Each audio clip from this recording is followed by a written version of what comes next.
Nabi SAW menjadikan salah satu doa beliau adalah beliau minta agar dijauhkan dari kemiskinan, sifat malas. Di dalam hadis yang sahih, hadis ini riwayatkan Imam Ahmad, kata Nabi SAW, ta'awwadhu billahi minal faqri wal qillati wal dhillah.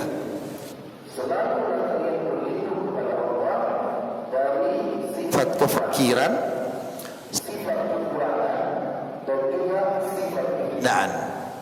dan tiga ini subhanallah seperti bersaudara, berada di orang-orang yang malas. Mereka pasti akan miskin karena cuma tahu minta sama orang. Mereka juga pasti akan kekurangan karena tidak punya simpanan, tidak punya penghasilan. Dan mereka pasti terhina karena kalaupun minta dikasih tetap terhina. Orang lain punya jasa dengan dia, kalau tidak dikasih lebih terhina lagi. Dan subhanallah, hadis yang lain Nabi SAW bersabda di dalam hadis riwayat An-Nasai dan Abu Daud, Allahumma inni a'udzubika minal ju'i fa innahu bi'sad taji'. Ya Allah, aku berlindung kepadamu dari kelaparan karena dia seburuk-buruk keadaan. Juga hadis Nabi SAW yang beliau berdoa, Allahumma inni a'udzubika minal azzi wal kasal. Ya Allah, aku berlindung kepadamu dari sifat putus asa dan malas, wal jubni wal bukhul, dan sifat pengecut, hak kita tapi nggak mau minta, nggak mau membela kebenaran, dan pelit, tidak mau berbagi pada orang lain, wa ghalabatid daini wa qahrir rijal, dan jangan sampai aku terlilit utang. Orang kalau malas akan banyak utangnya, otomatis dia akan utang sana utang sini, ya. Dan juga dikuasai oleh orang-orang, ya, artinya karena banyaknya utang akhirnya dikuasai oleh pihak-pihak lain, diperbudak tanda kutip dengan orang-orang yang telah mengutangkan dia. Jadi kalau kita ingin jawab apakah Islam menyuruh kita menjadi orang yang maju, jawabannya jelas iya. Jelas iya.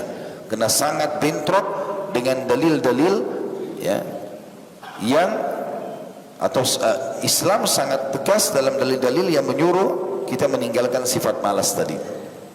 Dan ulama mengatakan setelah panjang lebar khilaf di antara mereka mana lebih afdal, apakah orang kaya yang bersyukur atau orang miskin yang bersabar. Itu khilaf panjang ulama. Ada yang mengatakan orang kaya yang bersyukur, ada yang mengatakan orang miskin yang sabar. Karena bersyukur ibadah, sabar juga ibadah. Tapi kesimpulan terakhir adalah yang paling afdal adalah orang kaya yang bersyukur. Karena satu orang kaya bisa menghidupi 1000 orang miskin. Belum tentu satu miskin sabar bisa memperbaiki satu orang kaya. Makanya dalam hadis Bukhari, pernah ada yang datang kepada Nabi SAW, sahabat-sahabat Nabi, miskin mereka. Lalu mereka mengatakan, ya Rasulullah, kami sangat miskin.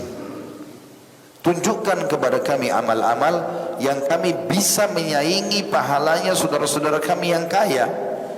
Karena saudara-saudara kami yang kaya, pada saat kami sholat mereka sholat, pada saat kami puasa mereka puasa, pada saat kami zikir baca Quran berdoa juga mereka lakukan. Mereka juga zikir baca Quran, mereka juga berdoa. Tapi mereka punya kelebihan pahala karena mereka menginfakkan hartanya kepada kami.